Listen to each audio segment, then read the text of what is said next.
All right, friends and neighbors, thank you for joining me for another Photoshop for Artists episode here on Adobe Live. We are at behance.net/live, be.net/Adobe Live, be.net/live.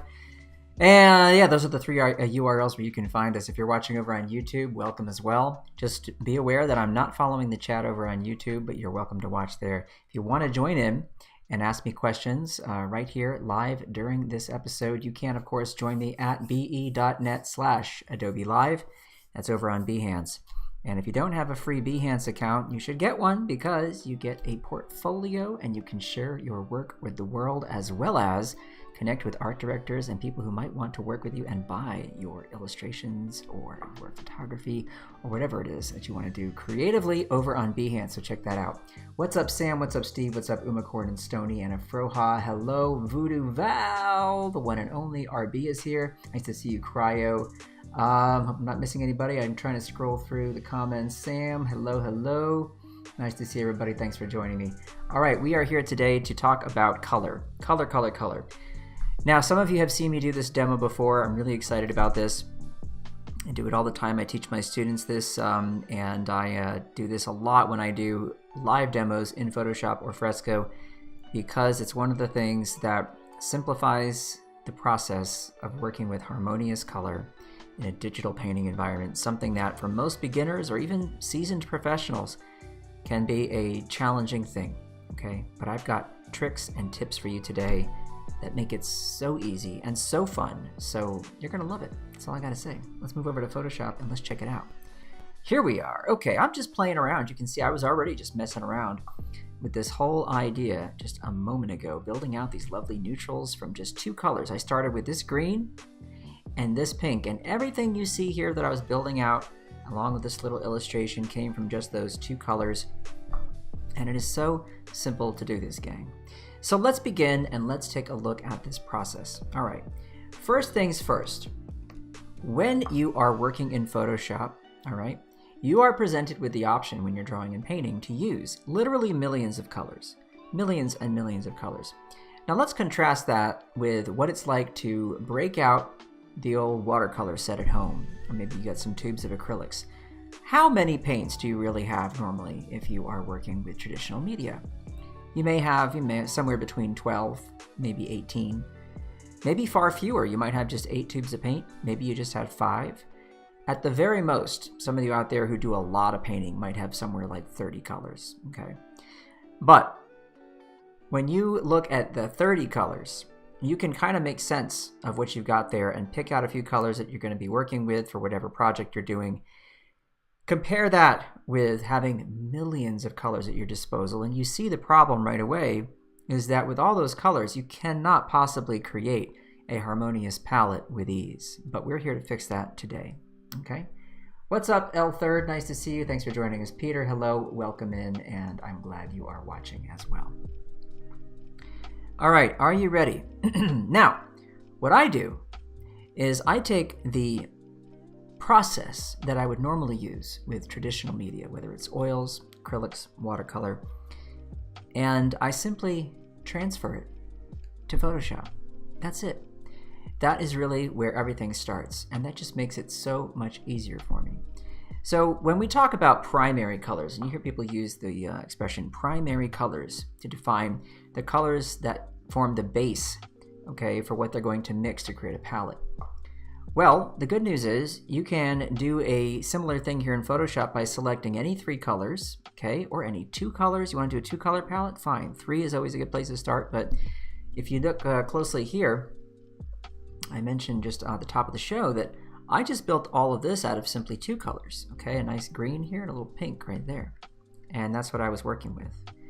And already get a nice range of colors, and it keeps everything harmonious. But let's do the traditional 3-color primary palette just to demonstrate how this works. All right, now for brushes, all right, I'm going to switch out from what I was playing around with this Rich Oil 22B from the Summer 2022 brush set. Reminder to everybody, if you want to get these brushes, any of the brushes that I've made for Adobe, just head on over to this little drop-down menu in your brushes palette, and you're going to see this option to get more brushes. Okay, when you tap on that, It's going to launch the Adobe Brushes download page. Sign in with your Adobe ID, and you will have access to over 2,000 brushes just sitting there waiting for you, okay? Another thing you can do is you can use Professor Google, and you can simply Google Get Kyle's Brushes, K-Y-L-E''S, Get Kyle's Brushes, and that'll take you to that page as well. Okay, gang?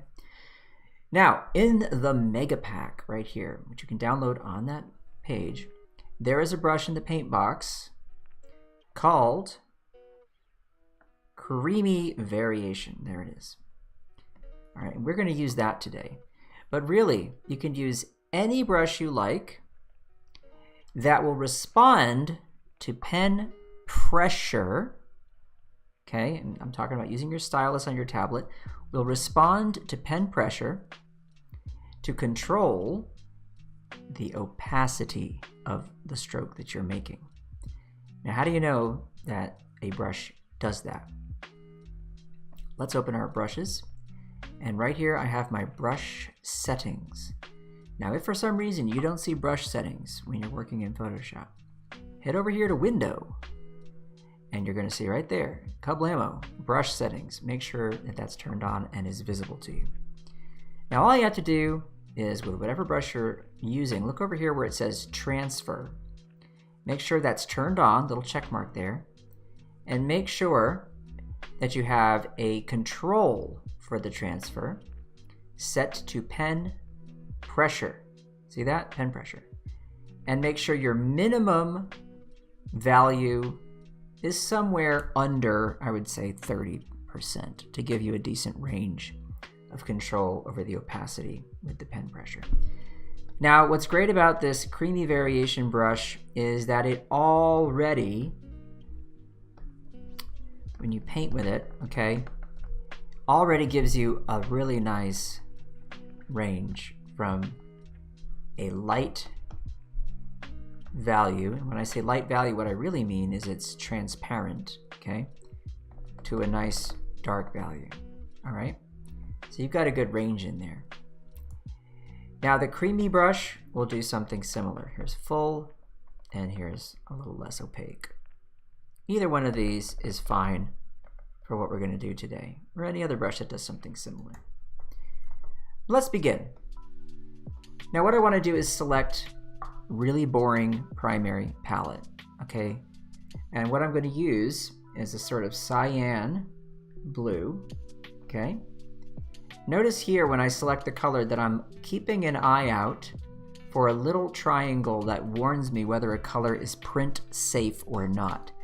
Being that I'm looking at a screen and the light is being projected in my face, we are dealing with screen colors, colors that are being generated by light.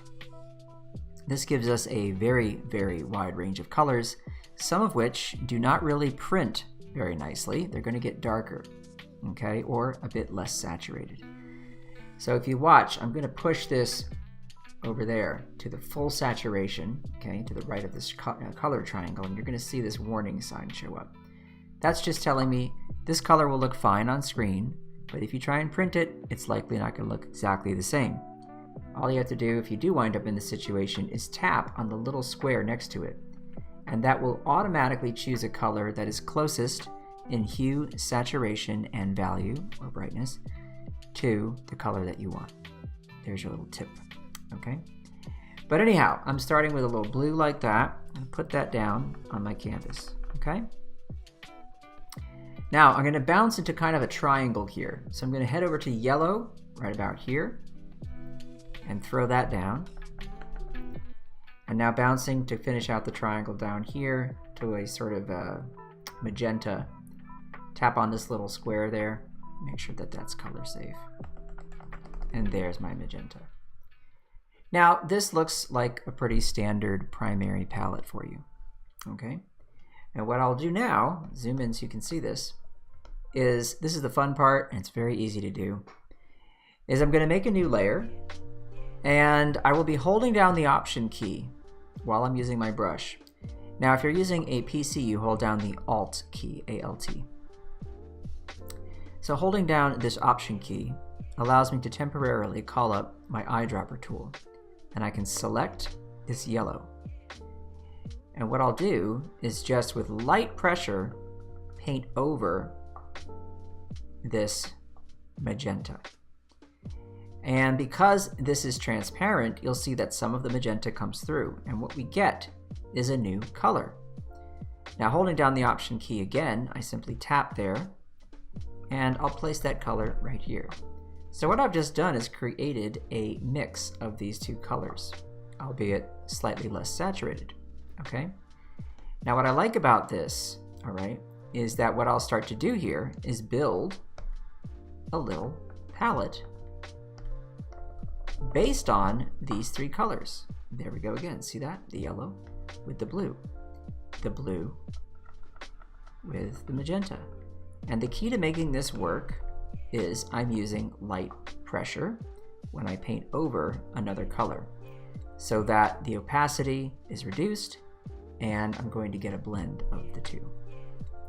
So now we have our secondary colors right here.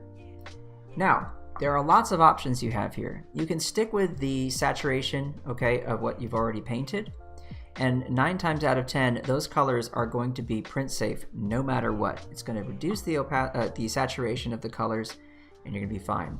There are instances where you want to maybe push that saturation, and all you have to do is, because I put this on a separate layer, remember, right there, is with that layer, I can call up my hue and saturation sliders, Command U, okay, or Control U on a PC. That's the keyboard command for that. And here I can look at what I've got, and I can simply bump that saturation up by a value of, say, 20%. Now, what that's done is taken those colors and made them more saturated. Now, what I can do is I can sample one of them, this purple here, and I can look, look, it's not color safe. How's the green? Also not color safe. Orange is fine, okay? But like I said before, if I stick with the original mixes, I'm usually in good shape. But if I'm working with a document where I know I'm only going to be working on screen, it's okay to pump up that saturation a little bit, okay? So if I undo that, Command Z, right, I can look over here and sample these colors. That one's safe, that one's safe, that green's a little off, just tap right there, paint over it, and now we have a color safe color. Pull up my hue saturation sliders, and I can do maybe a value of, say, 10 to increase the saturation. And then we can test those as well. Still not print safe? Fine, fine. So you might want to just stick with what happens with the original mix. That is usually the safe bet, okay? All right, now we have our secondary colors. What about blending some neutrals? This is really fun. This is where I get into just taking any of these secondary colors and painting them over another secondary color and starting to get these kinds of lovely neutral tints, okay? Come here, paint over this green, put that down, that's lovely, okay? And the green over the purple, look at that. Now each of these is a really nice color, really subtle, but also harmonious with everything you see here. You can take these now and you can mix them with the primaries and get some other interesting results. Look at that lovely green right there. And let's mix it here with this magenta. There's a nice color right there. We'll mix it with the blue. That's beautiful. Still, everything here harmonious. Everything's mixed from the original 3. Now, you might be looking at this saying, yeah, but Kyle, a good thing when you paint is to have different values. Of course, your value structure is so important. And everything you have here, for the most part, is kind of in that mid-range. What about your darks and lights? No problem. We have a solution for that. You can take any of your primaries, okay? And let's just say I go for the example, the magenta here. And what I like to do is, instead of using black, which I find can kind of dull things down too much, is I push all the way full saturation and then go really, really dark with it, okay? and I'm going to make a new layer, and that will be off to the side here my quote-unquote black that I mix with, okay? And that's just a really, really deep and saturated version of, okay, that original magenta. Now for white, you could use pure white, but you can also use a color. So I could, for example, tap on this blue here, pull that up this a ways, pop that down. Now that could be my white value. I'll make that a little lighter, put that down right there. And just so you can see that clearly, I'll go ahead and I'll tint my background, all right? So now you should be able to see those colors pop a bit more, all right? Knock that up to maybe 90% opacity. All right, now, same process as before. I can add a layer if I want, grab my quote-unquote white, and mix it with the yellow, put that color down, that's lovely. Do this with all the primaries if I want. Make these really light mixtures of these colors. Boom, boom, boom, boom. All right, there are some nice lights. Do the same thing with this very, very deep saturated magenta, okay? Can mix that with the yellow. That's a great color right there. Mix it with the red. Put that off to the side over here. Mix it with the blue. It's a nice deep dark blue.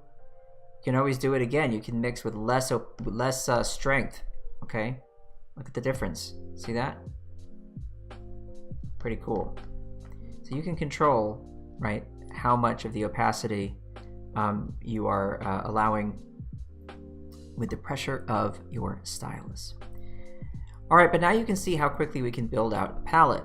So the question here then becomes, how many of these colors do you really want to sort of keep and use, you know, going forward for your palette? And there are so many choices. You could look at everything you have here and say, I really want to kind of stick in this area. I want to stick with things that are less saturated. So for example, I could take these colors I mixed right here, and I could take my secondary colors or even my tertiary colors, like this orange I could mix here with this purple just to kind of knock it down a little bit. And then I could take my black and I could darken that up a little bit like this. Get a color like that. Put that off to the side. So that's a nice dark right there. This one's probably fine as is, all right? But anytime I want to, you know, dull it down, I can always mix it with something a little bit sort of opposite itself on the color wheel there. And get something like that. Plop that down right there. So we have some nice colors right here. We have this nice light yellow, this light blue, this light kind of pink color right there. We have our pure white, which we might want to use. Maybe this green, I want to knock that back a little bit. So what's the opposite of green? Well, if you look over here on the color wheel, you see your green right there, kind of a purplish color. I take that purple and where's that green? There it is. And just lay that on top. Get something a little more neutral. Pop that over here, okay? And now I've got this palette going. Okay, these are a lot of colors that are pretty desaturated, right? And maybe I think this nice orange here could play nicely with all of those as well. So then what I can do is take everything I've got, take these layers, and you'll remember that when we talked about key commands for layers, you can merge layers together. So I've got 4 layers here. To merge them together, I can hit Command E or Control E on a PC, and that makes them into one layer. And using my lasso tool, I'm going to select just this bunch right here. All right. Command C, Command V. Another one is to hit just simply Command J. That'll duplicate what you've got, that selection, move it to its own layer. And this can now be a starting point for my palette. I can start to play further with these. All right. Now one thing I can do is turn that back on and grab that black color, which is not really black, remember. And I can just throw that down so I have it in case I want to now, with all of these colors, start playing with making some versions of them that are a little darker, okay? Maybe this green right here, darken that up. put that over here. So start to make some variants of what you see here, right? Maybe this pink with this yellow. Give me a nice color right there. It's a really nice neutral. If I get rid of this background color, you can see some of those lighter colors a bit more clearly. Okay, see that? There you go. Alrighty, now with these colors, let's go ahead and let's try and make a little illustration. All right, so there's a lot of colors here, and we have 2 that are pretty nicely saturated, maybe 3. The rest are pretty neutral, but some are warm, some are cool. We have some darks, we have some lights. And before you start, if you want to check to see if you have a good range of values, here's a trick. Go ahead and create a new layer on top of everything else. Okay, so I've got a blank layer right here. And I'm just going to come back to my 2 color squares here, my foreground and background color, and tap once on the really tiny little black and white squares to reset them to black and white. And I'm going to fill this entire layer with black. Option delete, or command control delete. What that'll do, alt delete on your PC. A Mac, option delete. This will fill with your foreground color. Now I'm going to use a layer blending mode. All right, so I just come down here to hue. There we go.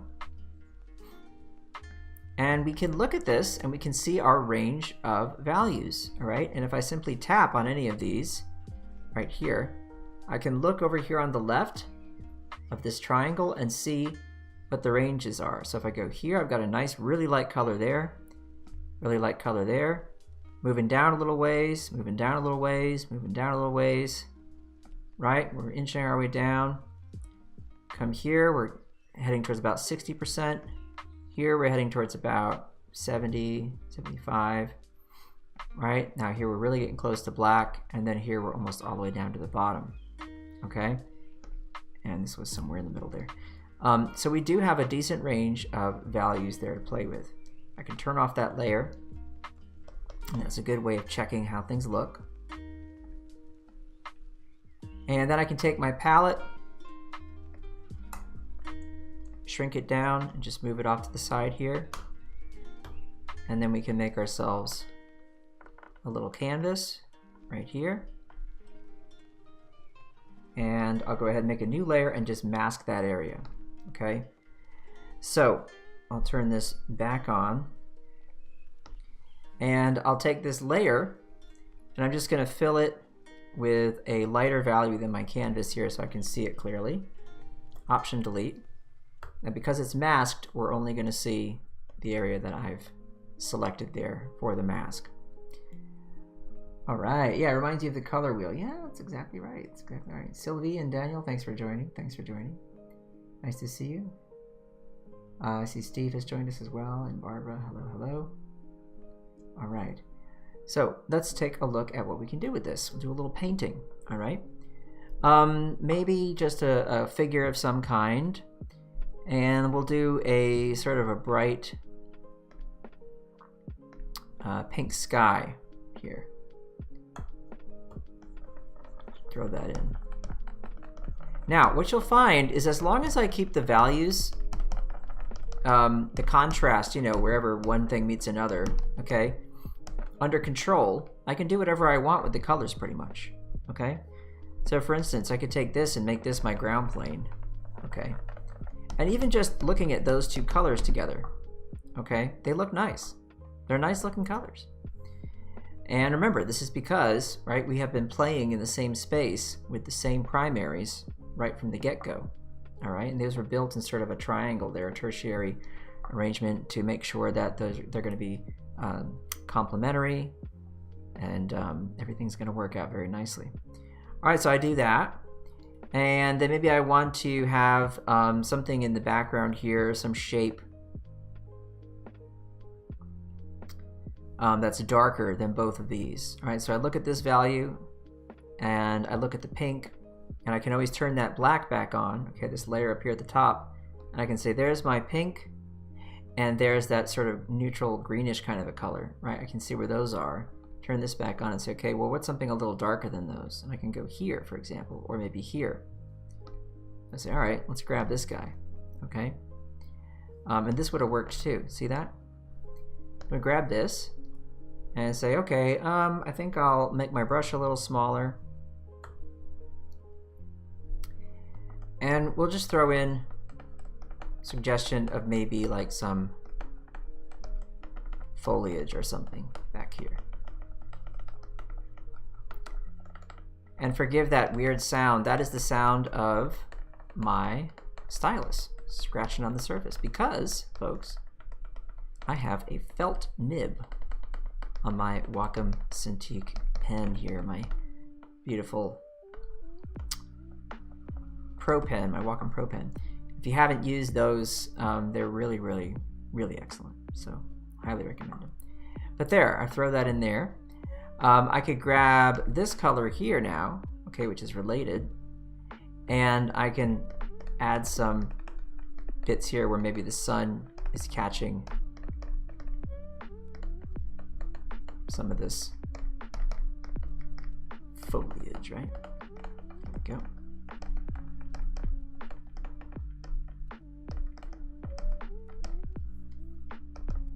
And then go in and out with the darks just to break that up. There you go.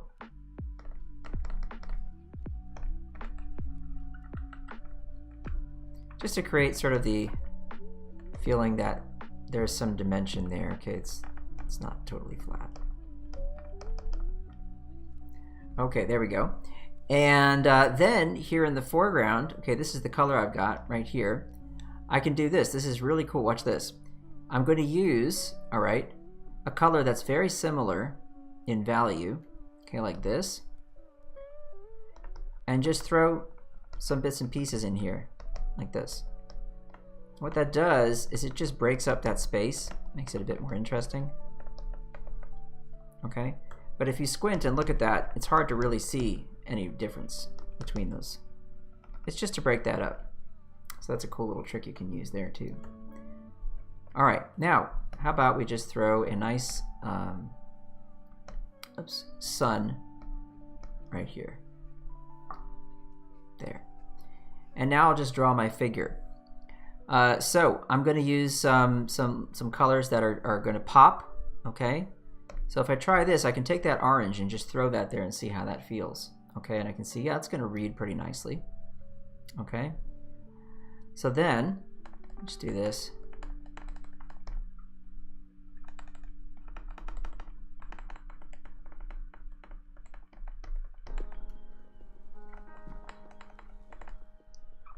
Put that shape right there. I know the contrast here is going to work great against the darks right there, okay?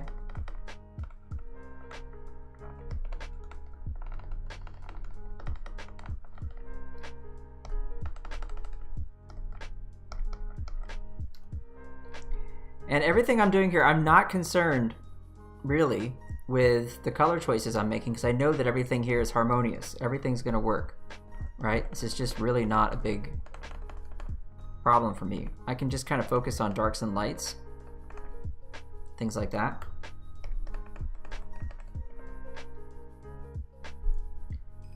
I can give them a little hat here.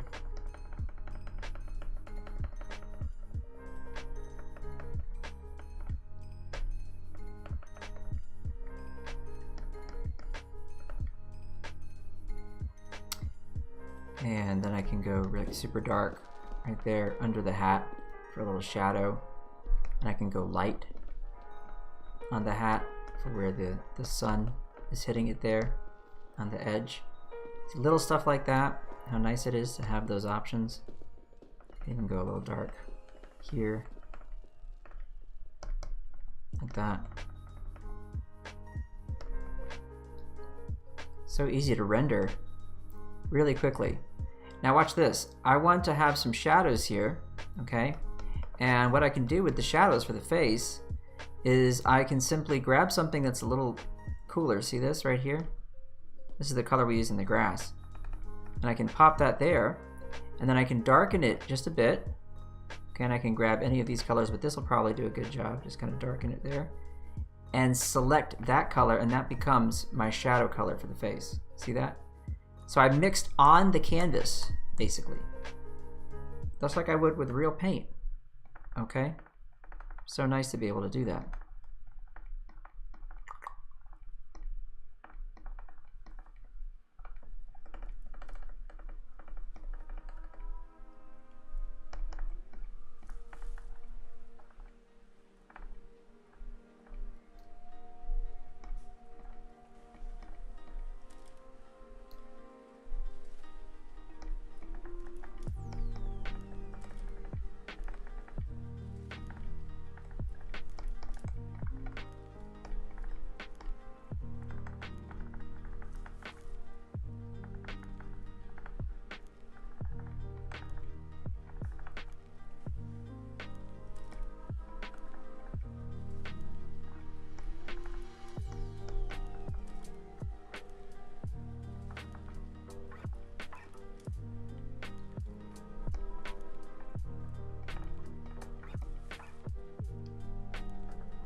And just like that, I get myself a nice little illustration of a face there. Easy peasy. If I want to go a little darker, I can use this this color here again. Just go a little darker, sample that color.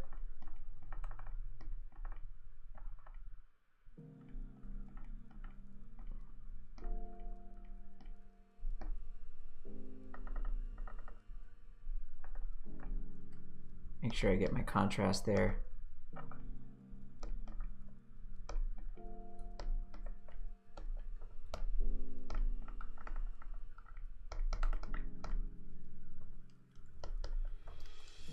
All right, and then here, I've got this color I can use for shadows, okay? And then I can grab it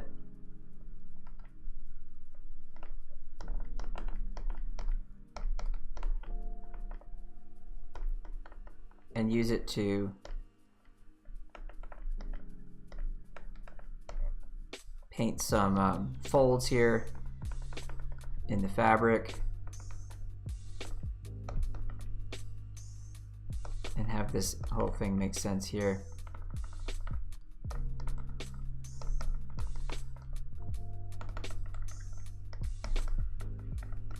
I want to simplify some of this so it doesn't get too distracting back there as a pattern, you know what I mean?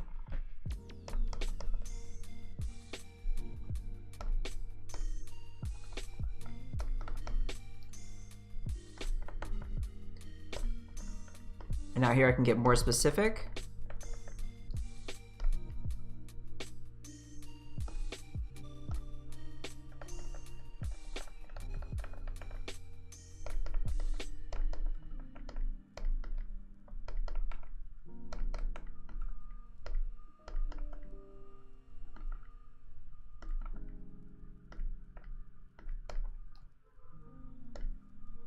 I've got this nice shadow color that I can use, right?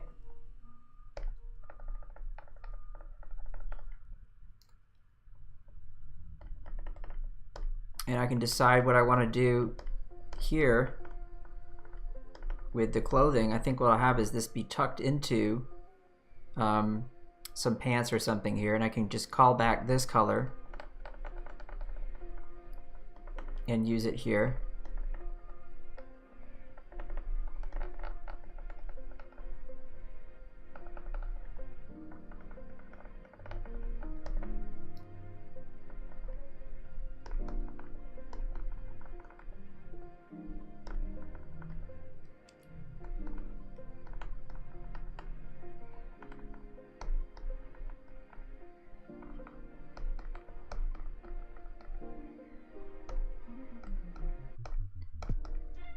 And do you see how I'm able to just enjoy this process of sort of carving out these forms, right? It's like just carving with the brush, right? And maybe I decide, okay, well, I've got this area here, maybe because of the way the sun is situated there, right? All of this is sort of more in shadow. Okay, and I can make that a little darker, you'll see here in a moment. So I can just take all this and do that. Right? And that's going to make a bit more sense for the lighting we see there. And then here, okay, where these trees are, I can take this color here and just lightly paint over it, and then that's going to give me this shadow color, which I can sort of throw down right there. Okay? And that also helps with that shirt right there. Have that in the grass. But then here, where the light is hitting, I can grab that yellow and just plop that on top and make this area here have some more light, like this, to really make things pop down there at the bottom for a bit more contrast. See that? That's not necessarily something I would have figured out right away in the beginning, but in the process of painting, right, it just sort of happens and starts to make sense for how that should look. Okay? So that's the nice thing about me having a palette already to play with. I'm not going to my color wheel once, right? Have I done that even one time? No, because I know that I've got some cool colors here to play with that are going to really do the job. Just come in here on the edge now and hit this, get that, okay? And yeah, this whole process then becomes really a joy for me.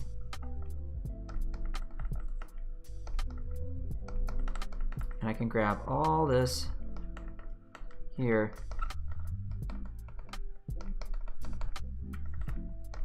and make this all darker. Maybe we have the shirt out down to like about there, something like that.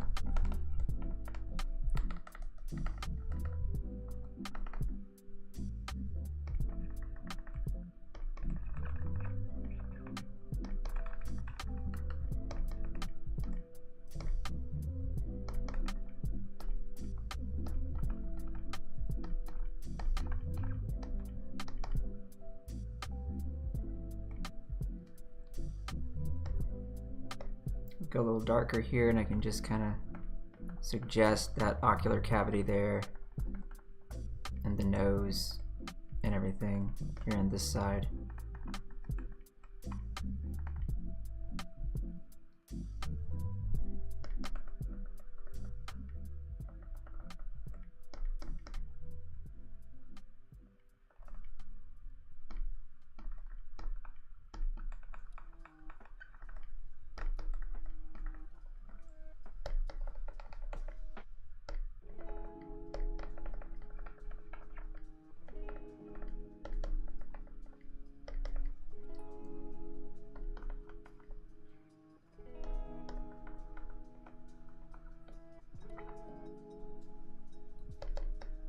See that?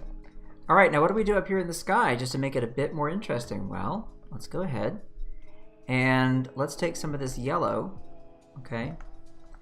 And let's see what that does as a sun color. What do you think? I think that's a bit more interesting. And if I take that pink and just hit it, okay, around there, I can do this. I can just sort of create like a little bit of a haze around it. Okay, and then I can come back in, maybe throw that white in just the middle of that. That helps to sort of make that a bit more lively up there. And now I can make these shapes maybe back here maybe a little bit more interesting. Maybe we have some like specific branch type shapes popping up here and there, just over there on that side, and then one little one there maybe.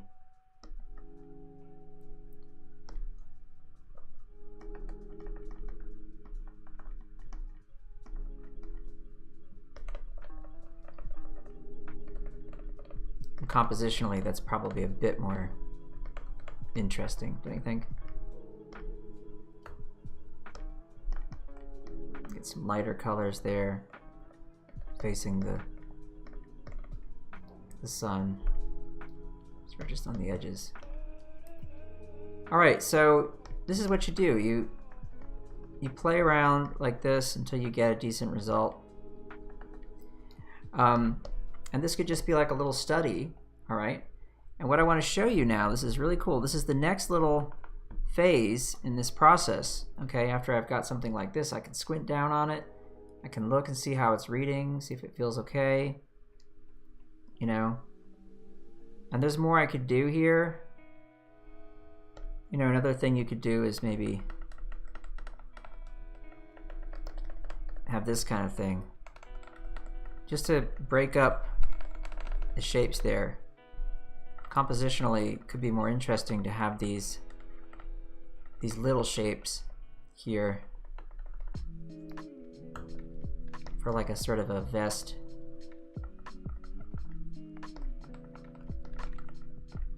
Sort of idea.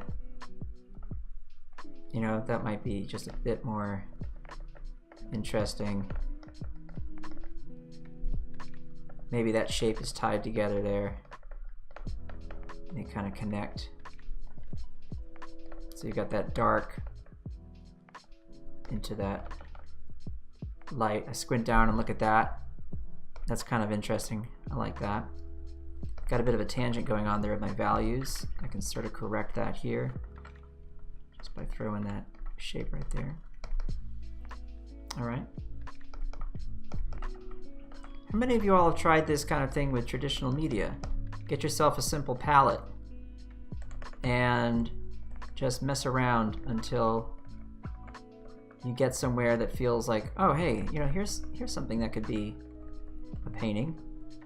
You know, you do this on a small scale so you don't waste a lot of paint and you don't wind up spending hours and hours, right? That's kind of the idea. It's just to sketch, get some ideas down, okay? But yeah, I think that probably is a bit better. I could grab this green here and I could just do that, right? Just as a bit of info there, that kind of thing. So I squint down on it again. I just squint. When I say squint, I literally mean it. I'm squinting and looking at what I've got here. Now, here's what I want to show you. Okay, we'll just hide this for a moment. You get a better sense of what the contrast is and everything right here. We're going to take this layer, okay, we're going to copy it and just make a selection of the mask there. Copy, and I'll hide these for a moment, and we're going to just paste that down. Okay, throw it over here for a minute. Now, as promised, I said I would show you some tricks for really quickly experimenting with color in your work. First thing I want to do is check my values. So I just throw that black layer back on and I check and see how things are. I go, yeah, nice. That's working. That's working. I can clearly read the figure, so I'm safe there. We're in good shape. Okay, turn that off. Definitely too much of a highlight right here, and it's just that shape's too boring. So I'm just going to quickly just kind of add a bit more variety there, so it's not totally boring. Okay.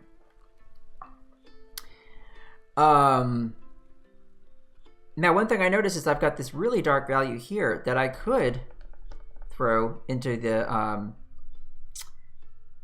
pants here. I'm going to just lock my layer transparency using that slash key, the backslash key. Making it just a little lighter, not totally dark, okay? But I just want to see what happens if I darken all this, if that just feels a bit better. I can bring those buttons back anytime I want, so that's easy to do.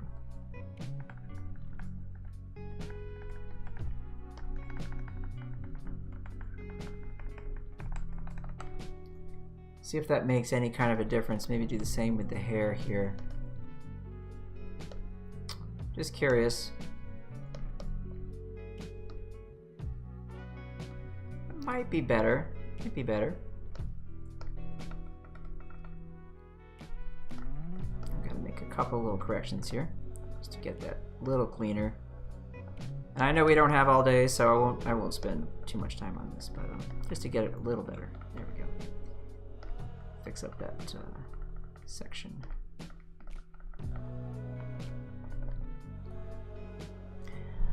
Alrighty, so to me that's a bit more successful, but you know, these are the kinds of things I can play with all day, and we don't have time for that, so just let it be.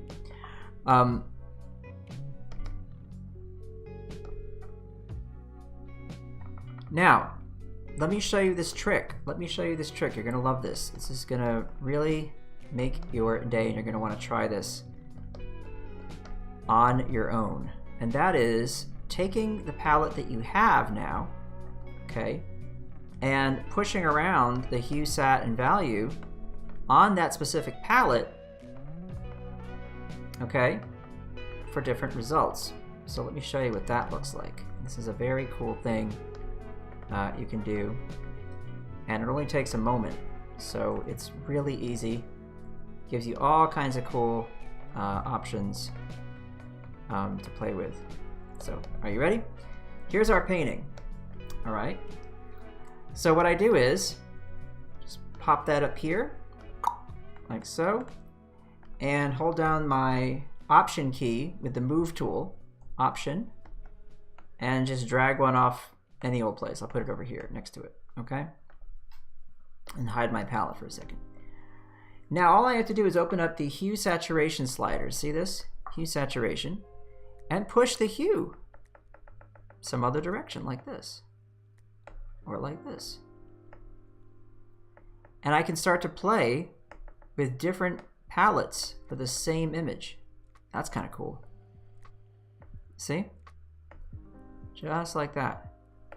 This is a very simple and easy thing to do, just to play around with different palettes. Alright? I can play with my saturation right here. Go really, really crazy. Try that. Maybe do something like this. Alright, that's kind of interesting. And I can play with my hue. Okay. We'll cancel out of that for a second. Another thing I can do is I can take this image and I can add an adjustment layer right here. Okay. We'll go to color balance. Now I've got a lot of control right here. Look at this. Just my midtones, my highlights, my shadows. Maybe I go to my shadows. I say, look, I want those shadows to be cooler. See that? Move it towards cyan. All right. And what I do is I lock it to this layer right here. And the way I do that is I'm going to clip it. So I'm holding down the Option key and clipping to this layer so I can compare these two. So this is only adjusting the layer I have here on the left. Let's go ahead and take our highlights and let's push our highlights warmer. Look at that. See this? So cooler shadows, warmer highlights. Just like that. I'll close that for a moment and let's look at these two illustrations. So this is the original, and now this is the one that I've just adjusted with a adjustment layer. Okay, you see how interesting that is? All right, let's see. Tricks. Oh, Sylvie, you're colorblind. I'm sorry. I wish I had some cool pointers for you with that. I do have a friend who's a painter. He's colorblind. He's a great painter, had a great career, and he's got all kinds of tricks that he uses to sort of figure out what he's painting with, and a lot of it has to do with values. And he has things labeled on his palette. Taught himself to know what works with what. But look at that. Look at that easy fix I was able to make there. Or not fix necessarily, but just the change just by playing with that. So when you see something like that, you can remind yourself, well, hang on, if I can do that with the painting, well, let's come back to the palette itself. Okay? And let's take that palette and duplicate it. And simply grab my hue saturation sliders and push them in any old direction. Doesn't matter. And just like that, if I reduce the opacity a bit, okay, look, I've got a brand new palette to work from. And here's the great thing about this palette, folks. Here's the magical thing about this. All of these colors, because they were shifted simultaneously, okay, whatever you do with them, they still were originally mixed from 3 primaries. And so these are all going to play nicely together. These are all going to be colors that work beautifully together. That's the beauty of this system, okay? You can tint them. You can move them along your hue sliders. When I say tint, what I mean is, check this out. What if I were to simply create a layer above all this and grab a nice bright orange and throw that over here, like this. You make a little selection and throw that orange right over that palette. And take my hue saturation sliders and go to like overlay, for example. Look at that. Maybe soft light. If I go to soft light, I've tinted everything a lot warmer with that orange, okay? So if I want a really limited palette, right, an analogous palette almost, right here, then I can do that. And because it's a layer that's separate, I can reduce its opacity to maybe 50%. And there's a different palette. Now I can hide and show that layer. You can see the difference. There it is, gone. And back again. I can also try different layer blending modes, okay? See what happens. I can multiply, make them all a little darker, right? Go to color burn. That's pretty nice right there. So you can try all these things to play with the color palette that you mix. And you can do the same with your paintings, right? So here are the 2 paintings again. And I can make a 3rd copy and just move that right down here. There we go. And with this guy, we can do another hue saturation adjustment layer. And let's do, let's see. Let's do another color balance. There we go. And let's take our midtones and push towards green right here. Look at that. You can like really make it summery with the grass and everything like that, right? Take the red and cyan slider and move it more towards cyan, so we're really cooling things down. We can push it the other way. Go really extreme summer day if we want, okay? Remember, I want to clip this, so let's clip it, and we can really compare there. That is a very different feel, isn't it? Very different. So we have option 1.